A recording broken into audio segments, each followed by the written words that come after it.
We're off to see the Wizard, the Wonderful Wizard of Oz!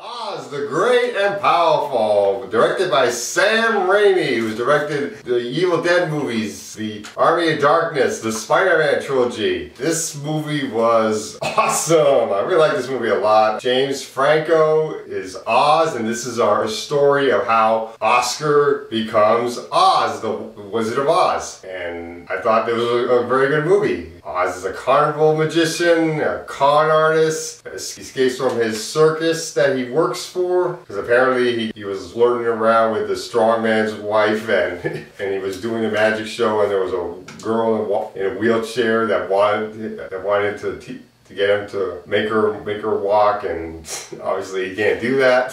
So he's chased away from the carnival and jumps in his hot air balloon and flies away into a tornado and ends up in Oz. I really like the fact that in the beginning of the movie, the title sequence looked very cool with it's kind of like old style cardboard kind of deal, and then the black and white Kansas, or just give the feeling of 1905. That was very good.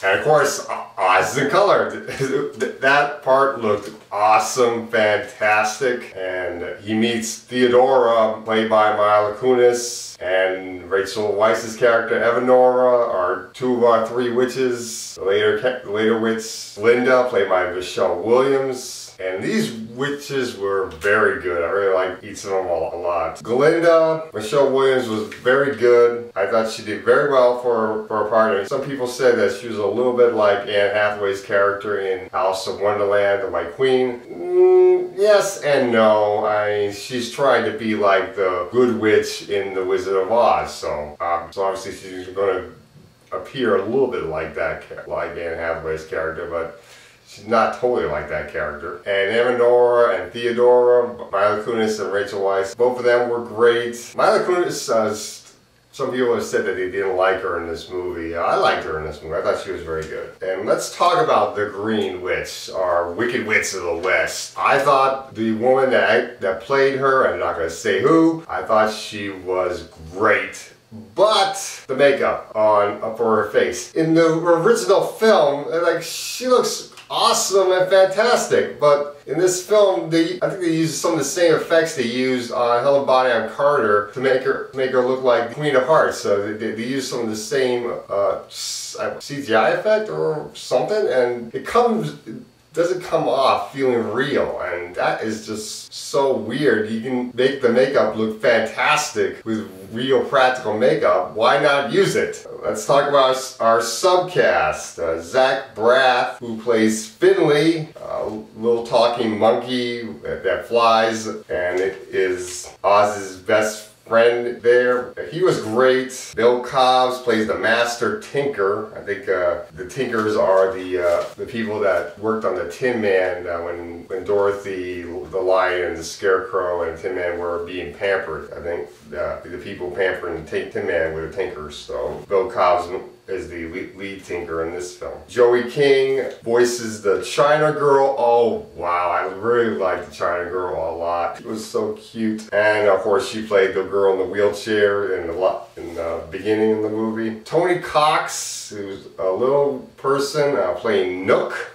I believe if you were to relate this to the original film, Nook is probably the guy that Dorothy and her three friends meet when they're going to meet with the Wizard of Oz.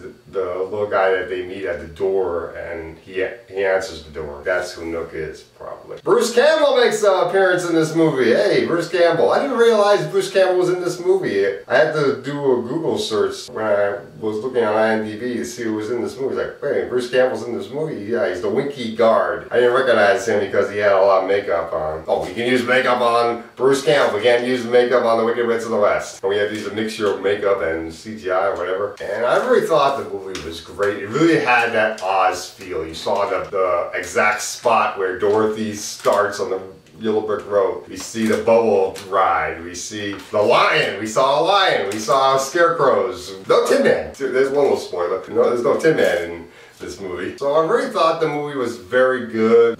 What's the thing about the 3D, like so many things coming out at you, that really was a bit much. So rating this movie, I think I'm gonna give this a 9 out of 10 because it's not totally as good as the original classic, which obviously that's kind of high marks to set, but at the same time, you almost feel like you have to set that kind of a high mark when you're talking about an Oz film. So thank you for watching. We watch the movies and subscribe and everything, and go check out Great and Powerful Oz. Definitely recommend it.